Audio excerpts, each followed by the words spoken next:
May Pelor's light shine down upon you, sir. Perhaps mighty Balkoth could regale us with some tales of your adventures. Man, why do I always get volunteered? I'm invisible. The doofus NPCs are multiplying. I mean, every time we meet somebody, chances are they're doofuses or bad guys I have to kill. Yeah, if you count both options, you're approaching certainty. Game night is the best night of the week. When your friends show up, the snacks come out, it's time to slay some monsters. But it can also become a source of stress and conflict. Or, in the worst case, it can turn into the NERF Wars. Please click like and subscribe so you don't miss an episode. As you know, there were some key changes last week. Like turning Azeron's chain into a keychain? I'm just reminding everyone of the change to enlarge and reducing the effect of size increase on reach weapons. Okay, Omit, describe your character. He's an archer extraordinaire. There's no one better at shooting things and running away. No one better? Absolutely. What about you, Balkoth? You're good at shooting. No. But you have a bow, right? I gave all my arrows to Omit after the fight. Why? You have fighter base attack, you're good at shooting. I have lots of things to throw. You can hit them with your elephant. Yeah, Stampy can throw things too. So last session, not too much happened. I apologize for that. But anyway, Donner Lifesaver just delivered the final blow on the demon. No, he didn't. He never even made an attack. He couldn't have beaten its damage reduction. Not even on a crit. He can't do 10 damage with a mace crit? Nope. He can't even hit that thing's armor class. After assisting Balkoth to strike the final blow, so shall we head out? I'll scout ahead, and I run 120 feet forwards. I'll go scout with him. He's already gone. I'm not sure we should trust him to do our scouting alone. He tends to run away. If he encountered trouble, would he not simply disappear? Omit is the most observant, stealthiest, and swiftest of us all. He's best for scouting. Right. Then I turn invisible and fly away. Well, the light of Pelor has granted us victory. Right. The NPC cleric worships the healing and sun god Pelor, a perfectly good choice for a heal bot. Not that GM gave us a choice of religion for him. And GM loves to roleplay clerics as the sermonizing, evangelistic types. Perhaps this is a good time to discuss the merits of the one true faith. I've got a ball gag in my pack. Does the ball have a little window with an 8 in it? Varian's Ring of Invisibility can be used at will, and the gnome couldn't see through it without wasting a valuable spell slot. As for Omit, his superior skills, dexterity, and intelligence gave him average spot, search, hide, tumble, and move silently checks of 30 or higher. And with about double the movement speed of a normal human, not counting his boots of speed, plus his E-Locator prestige class ability to hover, walk, or even run a foot off the ground at all times, it was near impossible for foes, or annoying gnomes, to engage him. Heavily armored Balkoth and Azeron were, relatively speaking, trapped. The party progresses through the desert for another day, and are shockingly able to rest and recover spells unmolested for the second consecutive night. The next day, they come upon a familiar caravan. Our heroes had traveled with them for a while, fought off a necromancer and a rare blue dragon, then parted ways to travel on their own. The PCs move a lot faster, but had been sidetracked by so many mysteries and dangers that the traders have caught up again. An outrider spots you guys riding up to meet you. Could it be? Mighty Balkoth and company, it is you! Hello! What was your name again? It's on the tip of my tongue. The previously unnamed rider gives her name, once GM makes one up for her, and Omit records it in his notes. You must have many tales to tell. Come, share a meal with us and tell us of your adventures. May Pelor's light shine down upon you, sir. It seems we are in good company. The doofus NPCs are multiplying, and I only have one ball gag. Why can't you just be nice? The caravan provides a free meal and some extra rations, since the party had helped them in the past, and they were unlikely to need their emergency supplies now, being less than a day out from Iberia del Fair, a metropolis protected by a wizard's college. You've all done so much for us. Perhaps mighty Balgoth could regale us with some tales of your adventures. Man, why do I always get volunteered? I'm invisible. The doofus NPCs are multiplying. I mean, every time we meet somebody, chances are they're doofuses or bad guys I have to kill. Yeah, if you count both options, you're approaching certainty. I think the idea is that you pay with the story. Can we just give them money? Can you spare me some ammunition? I need 1,000 arrows. 1,000? I'm sure we can spare you a few arrows. And she directs you to a quartermaster. Arrows? Sure. How many quivers do you need filled? 3 quivers would be great. Man, you should have told them just 1 quiver and had them fill yours. Huh. What's so funny?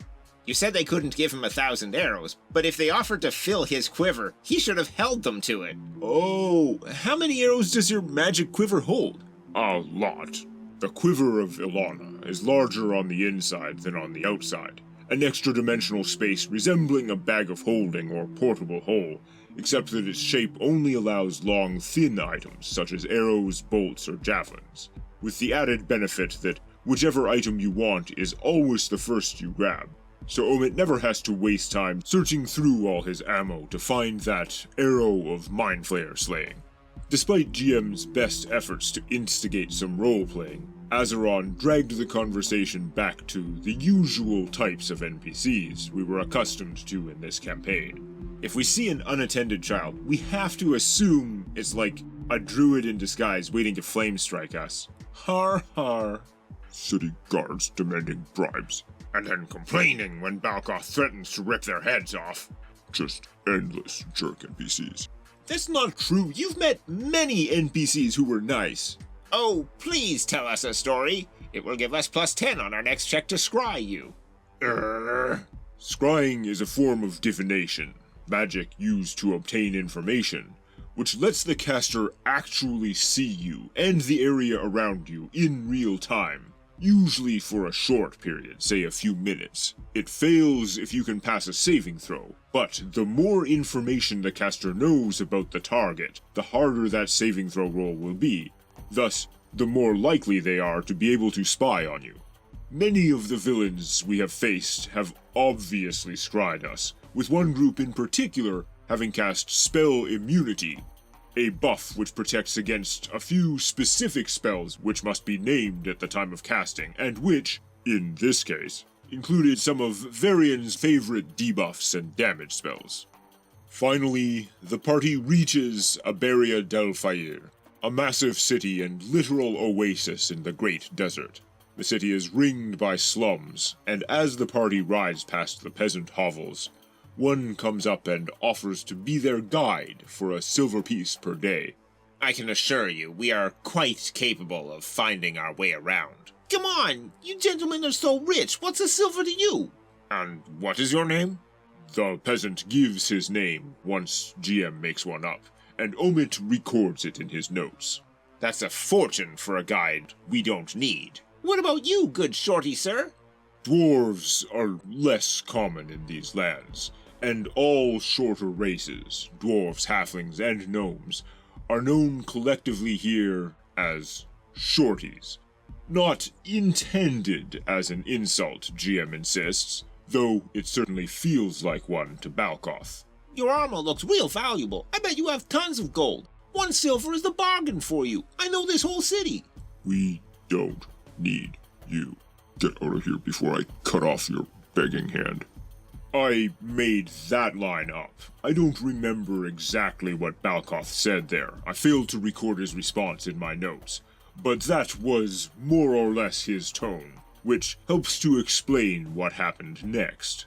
Hey, that sounds like a threat. Are you threatening me? In the city? That's against the law. A crowd is starting to gather at the commotion, or for some of them, just because you're a bunch of wealthy-looking adventurers. If they hear about this, you'll be in big trouble. Our friend here just has a strange sense of humor. He's from far away. The kid doesn't look convinced. A joke? I don't think it was a joke. I think you better hire me for 1 gold piece, then I'll get out of your way and forget it ever happened. That sounds a lot like extortion. I think that you are the one who underestimates the wizards that rule this city. If they can determine who threatened whom, I'm certain that same magic would inform them of your blackmail.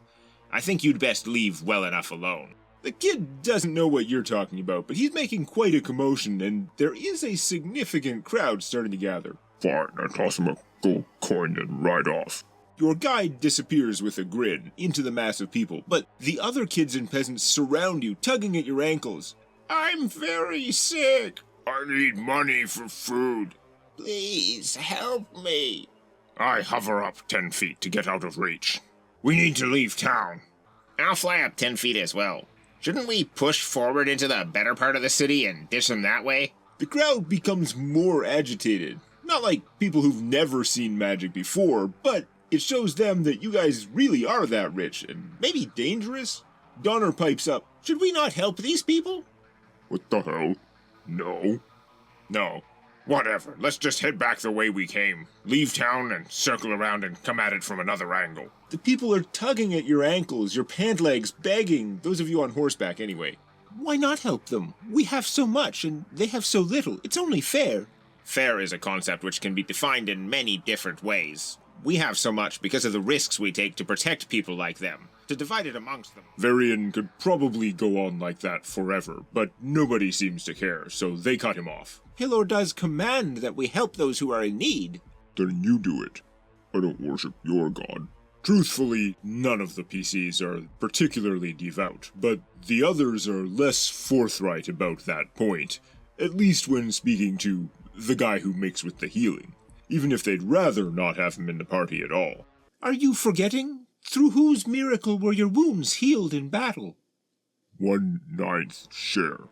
That's the miracle. The real reason that they'd rather not have this healbot in the party. As a henchman, he costs 1/2 of a share of all the treasure and experience that we garner in our travels with him. Varian and Omit had previously expressed that they preferred to get a cleric through the Survivor Island scenario. In other words, first player character to die, not counting Azeron, would have to make their next character a healer.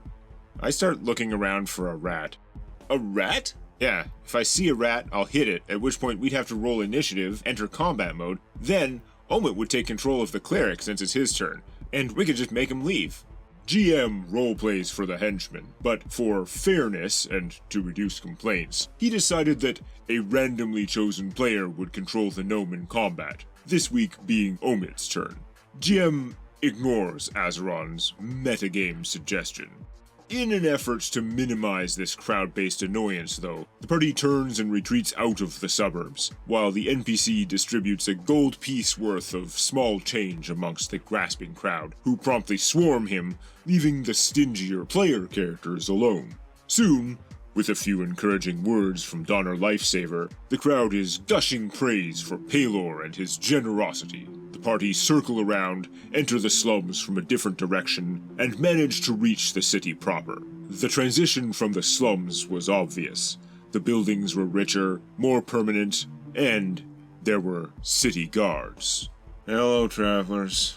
You appear new to the city. Have your weapons been sealed yet? Sealed? I'm not sure I understand. We know that these are dangerous lands, and while we hope you are safe in the city, we understand the need to carry weapons for your own protection. However, drawing weapons within city bounds is permissible only in self-defense. As such, all weapons must be sealed with a peace bond. A peace bond? It's a wax seal, applied where the sword meets its sheath, such that it will break if the weapon is drawn. All weapons must have the seal, or you'll be called to explain, so that we may determine that it was used only in self-defense. There's also a bond of 1 silver, which will be returned to you when you leave the city, with seals unbroken. That's great. I need to emphasize, that is not sarcasm. Belkoth is actually enthusiastic about this plan. You mean they aren't going to try to take away all our weapons and his armor? It's like the PC tax. How many player characters do you think ever get their silver back? You mean leave the city without ever getting involved in any armed combat which they can't prove to be self-defense? Probably 0. We have a saying here. The rights of my fist stop at your face.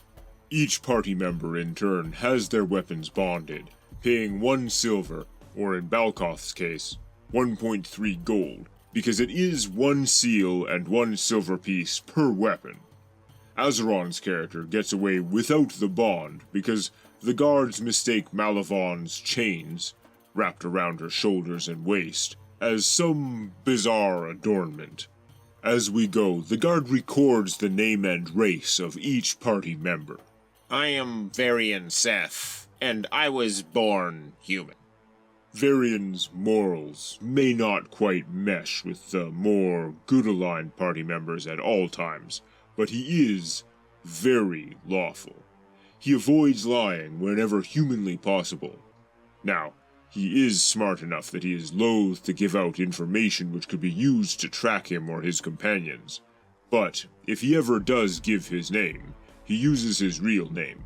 He has been a little secretive about his species, because though he looks human, it is well known to his allies that he hails from a different plane.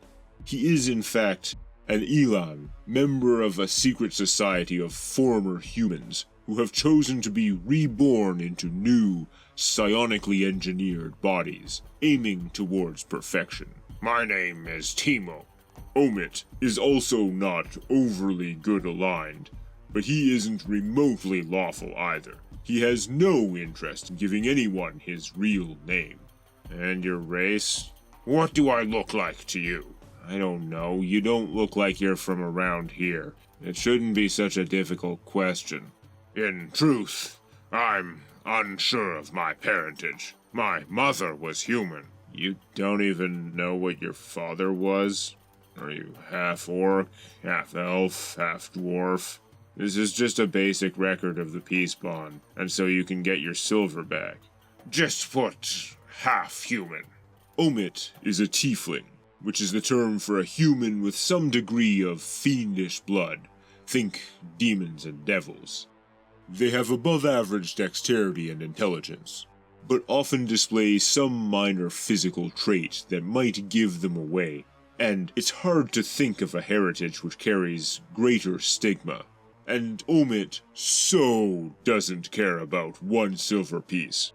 The scroll of force wall he expended last session was worth over 11,000 silver. The guard doesn't seem overly satisfied. Who knows what he put down for Timo? But he moved on. And you, Sir Dwarf, what is your name? Oh my god, he didn't call you a shorty! I doubt that fact was lost on him. Balkoth. My name is Balkoth, the dwarf. And I am Malavon. I too was born human. Secret handshake! Varian's player makes a stupid motion, as though giving himself some secret handshake. Azeron's new character, Malavon, the Chain Mistress, is also an Elan, like Varian.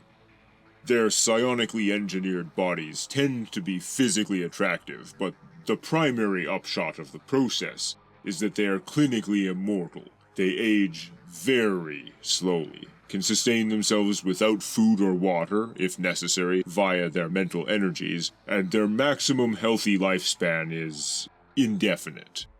Though Azeron was probably more interested in the bonus psionic power points and the ability to spend a point to give themselves a large bonus to saving throws. And what is your name? The guard gives his name, offering that we call on him if we need any assistance in the city. Omit records his name in his notes. Man, I love your town. Thank you. Last thing, before I let you go, I must ask, what business have you in Iberia del Fire? We need to rest from our journey, do some shopping, and there is someone we have to meet. We have a letter to deliver. Oh? Whom do you intend to meet? Damharad. At the Wizard's College. The guard looks a little disturbed. All right then, well, have a good day. And he walks away. Wait a sec. Why do you seem disturbed at the mention of Damharad? Huh? I don't know what you mean, but I really have to make my rounds now. Have a good day. He keeps walking away. This is great. I actually try to interact with a guard, and he tries to get away. That has to be a first in history. Why don't we follow with you on your rounds? It's a long patrol. Takes about 2 hours and wouldn't want to waste your time. Hey, could you take this gnome with you? We could give you gold to babysit him. Donner thinks this is a bad idea. He needs to stay with you guys. I'm sure the city's Temple of Palor will provide us with shelter. The party look for an expensive inn instead, getting directions from another guard they come across. Balkoth attempts to tip her for the service, and she refuses. He couldn't be more thrilled. Unfortunately, the NPC cleric sticks with them, rather than head to the temple district. Varian spends the whole next day identifying and sorting all the magic treasure they had accumulated so the loot could be used or be sold at accurate market prices. Balkoth starts searching around for some magic flight item to buy, while Omid looks for more ammunition. The best Fletcher he can find says it will take him 2 days to fill Omid's order for 2,000 arrows, so he chooses to purchase a mere 1,000 arrows in 1 day instead. Almost as though that's what he wanted in the first place. He asks the Fletcher's name and records it in his notes. The real question is, what awaits the party when they meet the Dom? Next time on the NERF Wars. Please like, subscribe, and click the little bell thingy. Or follow me on Patreon, free or paid, where your email settings actually dictate what you will see. And comment who you think is the worst this episode. Of course, the best, as always, are my Patreon patrons who make all this possible.